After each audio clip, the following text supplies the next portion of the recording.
GM, just a quick one before we get going. So, as you know, the Blocmates podcast is for informational and entertainment purposes only.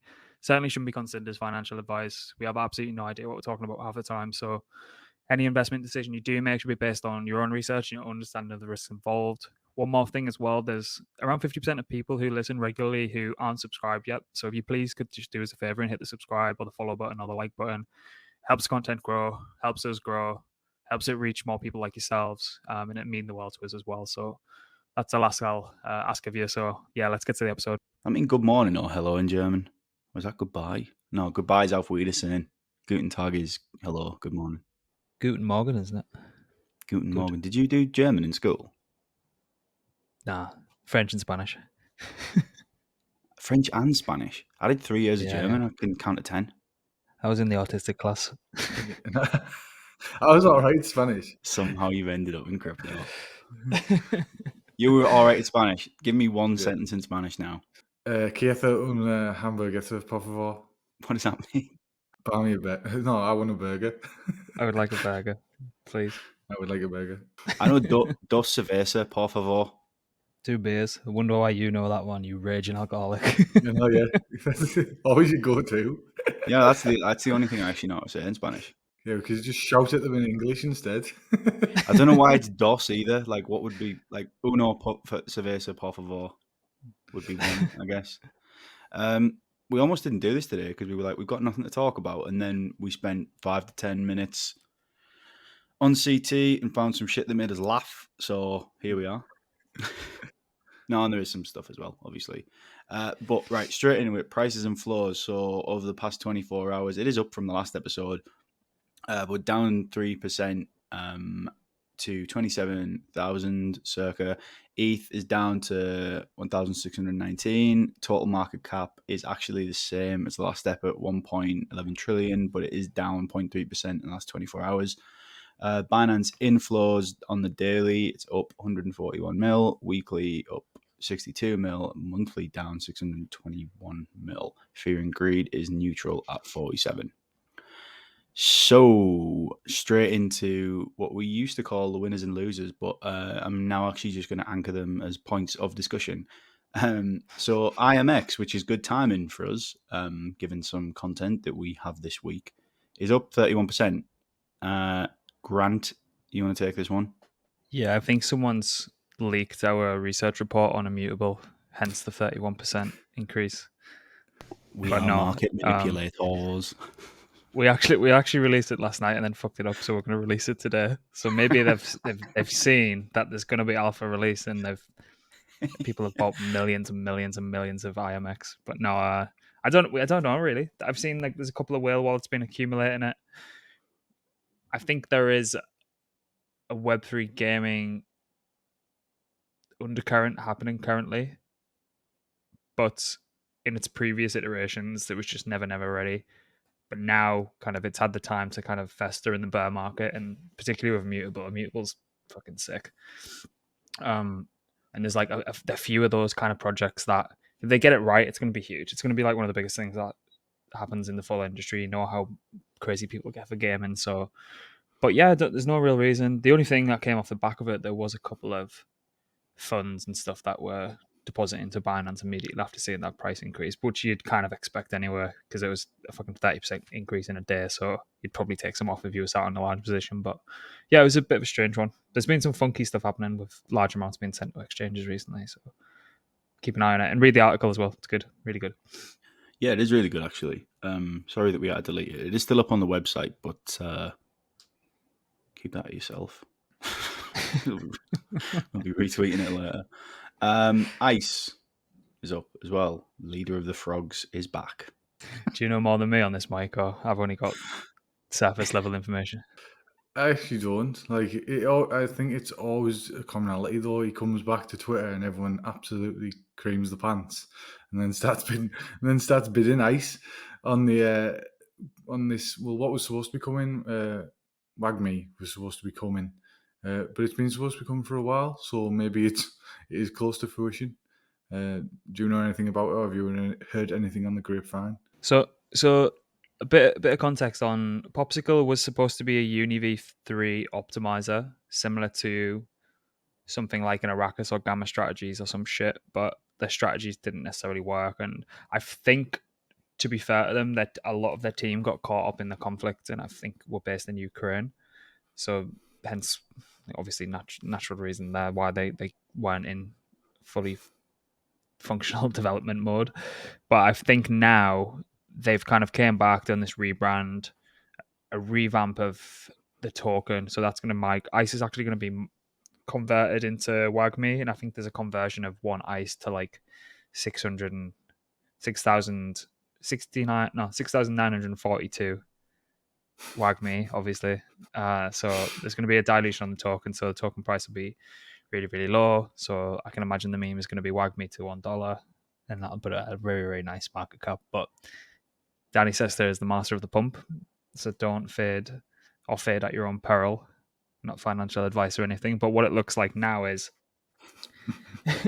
they've got a lot of strategies around single-sided assets and UniV3 LP positions, and it looks like they're going to kind of democratize something that is typically for like an Arrakis product, which is typically for DAOs and protocols and stuff, which is quite funny because Squirrel, who was part of the Popsicle and Abracadabra team, is now at Arrakis, and now Danny's running full tilt with Popsicle. So that's, I think you might see some butting of heads there, but yeah, I love Squirrel, so I'll side with him on that one. But yeah, I don't know.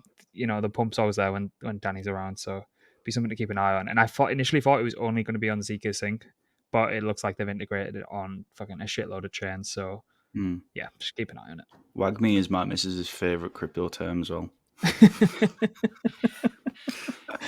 It's now gone full circle from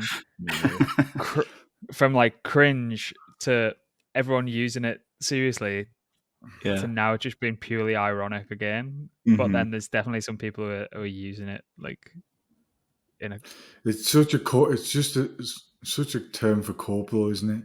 Like, we're all gonna make it. Well, it's just not it's just not the fucking case. No, like, especially in this market where it's just like trade at your own peril. Yeah. For you to win, someone has to lose. Yeah, yeah. We're all gonna make it, even though I'm shitting on you. Yeah, I'm taking all your money. Usually someone's taking all of my money. That's the thing. For the culture, don't stunt the culture, boys. Post tech, aspects of friend tech, Twitter type clone. Much more to dig into here. Yeah, so obviously friend tech's took everyone's mind share and attention, but they've launched on base and they're doing extremely well. I still think they're in their top 4 protocols across the full industry with regards to 30-day revenue. So they just seem to be pushing shit every single day. But as with anything, there has to be kind of clones and iterations and forks and shit like that. So Post Tech looks like a Twitter clone that has similarities and features to Friend Tech, where you can buy people's, I don't know what they're calling them over there, keys or shares or whatever the fuck. Yeah. But it's on Arbitrum as well. So it's kind of, and you will see this in, like, if it's your first rodeo, and you're seeing like an app take the world by storm for the first time, you will see similar copies of that distributed on a competitor chain, which will get a lot of backing from that native chain because it's like it's a flagship that they're putting up, saying like, well, we've got one of those as well. Binance are usually like the ones who like immediately go and do that. If something's working on Ethereum, it's like, right, there's the Binance version. It's just like, let's see what works and then it's replicated. I'm not shitting on Postec or anything, but I'm just not connecting to Twitter on like a load of these fucking forks and stuff like that. That's just another level of shit that I just can't be arsed dealing with. Like, if Twitter goes down for us, we're completely fucked. So I'll stick to friend tech and let people shit on each other on post tech and stuff like that. You're not going to take down the Titan either, are you? We all love it too much. King always wins.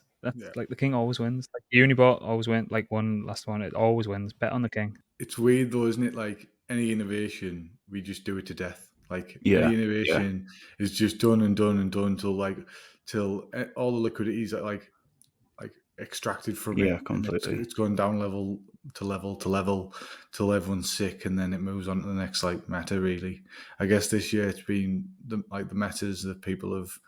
They've been short-lived. Even not like the bull market where you could milk it for forever. It's sort of get in and get out, I think, with every single meta that we've come across this year. And I would argue as well that it's very rarely the case, at least recently, that things are adapted for the better either. It's just like iteration and like not neutralize, like kind of saturate it even more, and then it like dissipates. It's very, very rare that someone takes something and goes, "Oh, here's a better version of that." It's all just like first move is like everything in crypto. A Star is migrating it Ethereum as a layer 2 Sony product joint venture up 7.5%. Yeah, it's just I only thought it was pretty interesting because we were talking about it talking to 204 weren't we, in terms of the joint venture with Sony and it being like a pretty quality product on the market, and they're building something pretty serious over there. So it's seen where everything's flat, it's up 7.5% on the daily, and it looks like it's probably off the back of this news that they're looking to migrate over there as another L2. So again, it might be short lived, but you were saying it's pretty serious in terms of what they're trying to build, isn't it, currently? Yeah, so a bit of context on it. Like Astar was a Polkadot parachain auction project that was going to launch its own network, and the founder, I can't remember his name, something Sato, I think it is. He's like a big kind of deal in Japan, and from what we heard from Korean Blockchain Week and people who've been in, I think they were in ETH Tokyo last year, shit's popping over that side of the world. Like it's a lot of investor interest happening over there. It seems like they've got their own kind of take on a lot of products, and so if that thing gains traction and attracts the capital from that side of the world, then I'd expect it to go on and do big things. And the thing is with Japan as well, it's definitely starting to warm up to the idea of crypto, and it's even like the government over there has created this kind of Web3 council or committee or some shit, and the founder of Astar is on and leading the council as well. So it's like he's very, very well placed to kind of capitalize from any kind of regulatory capture or just push his product in front of the right people, and not just for retail as well. If like government agencies want to get in touch or want to kind of start exploring it, then I can imagine Astar will be the place that actually happens. And the Sony, the move to an L2 is obviously the way to go, unless you're going to build your own network, but that's really, really hard. And the Sony announcement is like, it's legit. It's not like one of these kind of phony announcements where it's just a paid BD deal for a vanity marketing perspective. So yeah, I'd definitely keep an eye on it. It's something I've spoke about for a while now, because we had a bit of the consultation agreement with like some company in Japan previously. So it's not something that would typically be on the radar, but now you kind of seeing it come full circle. Sony don't tend to fuck around either, do they? From a retail point of view, like everything they do it really, really well. No. So as well, it's like what integrations can they see in terms of the future of gaming and even their application, like all their products that they have across the board. How can they integrate, I guess, blockchain technology? And they are one of the, like with the PlayStation and all that, they're one of the biggest gaming companies on the planet, aren't they? So it's like, how far does that extend even? And exploring it in the right way too, not just like balls to the wall, fucking it up. But yeah, and then something that is really, really funny is usually I find that it's your mum that says, wait till your dad hears about this. But in this case, which is probably the way the world's going, which all power to the diminishing patriarchy, SBF's dad is now saying, wait till your mum hears about this, son. Or to be a fly on the wall at their Christmas dinner. So yeah, we have pulled up, if you're not watching on stream, the headline: Sam Bankman-Fried's dad thought his son wasn't paying him enough, so he got his mum involved. Which is just... How much more do we need to even say on that? But let's just talk about it because it's hilarious. He's saying like the subtitle, the alleged dispute over Joe Bankman's $200,000 FTX salary versus his desired 1 million points to an unusual family dynamic at the former cryptocurrency colossus. it's just fucking hilarious, isn't it? Yeah, I wish I could just demand a 5x on my wage off the bat. Like, it's insane. Yeah, you're not fucking getting it, you deaf. on- But yeah, his mum and dad are like Yeah. law professors at I can't remember which some one it like was. big prestigious Yeah, it university. was I can't remember Stanford. if It it's was Stanford, or, Yeah. Was it Stanford or? It just never, ever fails to amaze me the extent of human greed. It's just wild, isn't it? Well, it always goes to that, what is it, in terms of that sort of band of you always want more, and then you just go back to the norm every single time. Yeah. But with them, it's just, I don't even know if it applies to them, because it's just next level of control and greed and just misappropriation of funds. It's the email though. Like it's the email response is, "Gee, Sam, I didn't know what to say here." He wrote, according to the filing, "This is the first I have heard of a 200k a year salary." Can we- Putting Barbara on this. Sorry, I just feel like I want to like hone in on the actual concept of what we're discussing here. Imagine sending an email to your son and CCing your wife in, just to make Like- sure that you try and get a pay bump. We've all been in that situation where someone CCs someone else. It's like the biggest bitch move ever. But like, imagine even being SBF there and being like, my Yeah. dad just bitch moved me and CC'd my mum. Yeah, I get it the other way. Like, you'd be like, "Oh, wait, Dad, gives an extra tenner," and you CC your mum in, but not the other way around. Not the other way around. Like, Joe Bankman, his father, was initially paid a 200 grand salary by FTX. However, he expressed discontent, expecting 1 million annually, and involved his wife Barbara in the matter. Following this, the couple received significant financial benefits, including a 10 million gift and a 16.4 million property in the Bahamas, both linked to FTX funds. Well, she managed to absolutely rinse him then. So Barbara for the win on that one. Oh, man. Yeah. Barbara Dow. Yeah, orange juice futures. Do you want to drive on this one, Grant? Yeah, orange juice futures are at all-time high. I'm on the wrong tab, but yeah, orange juice futures have gone parabolic. And Mike, what was the reason for it again? Let me bring it up because I've got it somewhere here. Yeah, Was it California yield shortage of oranges, and there was something else in South America? Brazil, they just can't make oranges anymore, so we are down. Even the British Fruit Juice Association has been warning for the last month that there was going to be a scarcity of orange juice with the lowest levels in more than 50 years. So make sure you God. drink it in the morning now. What are we going to do? Stock up on that Tropicana. Get yourself into. What are we going to do with that orange juice? We'll have to you'll have to stockpile it and then and sell it on. Right, this is called stockpile your orange juice, freeze it, until the situation is resolved. Yeah, did you see this? I always remember this standing out from the SBF Forbes kind of exclusive interview that they did. So there's a piece in it that says, Steve Jobs obsessed over his sleek and simple product. Elon Musk claims he's in business to save humanity, not Bankman-Fried, whose philosophy was earning to give, drove him into the crypto gold rush, first as a trader and then as the creator of an exchange, simply because he knew he could get rich. Asked if he would abandon crypto if he thought he could pile up more money doing something else, say it, trading orange juice futures. He doesn't even pause. I would. How bizarre. Yeah. And now he's sat, can't do anything, and orange juice futures are going fucking parabolic. So I want to know how your brain has remembered that piece in that article as well. Maybe it's because we were talking about that Forbes piece not so long ago, and it's sort of like being in your subconscious, and you knew that SBF was. I don't know how I don't know how you found it again though. Like me trying to find anything on Twitter these days, I see something and I just can't find it. It's like Alex not knowing how to use Google. I hate that you've created that narrative because it's not true and it's not Yes, fair. it is, man. You go, what's this? And I go, all right, let's Google it and then give you the information. Oh, fuck off, all you. I enjoyed that. Yeah, that was all right. Funny. Yeah, funny.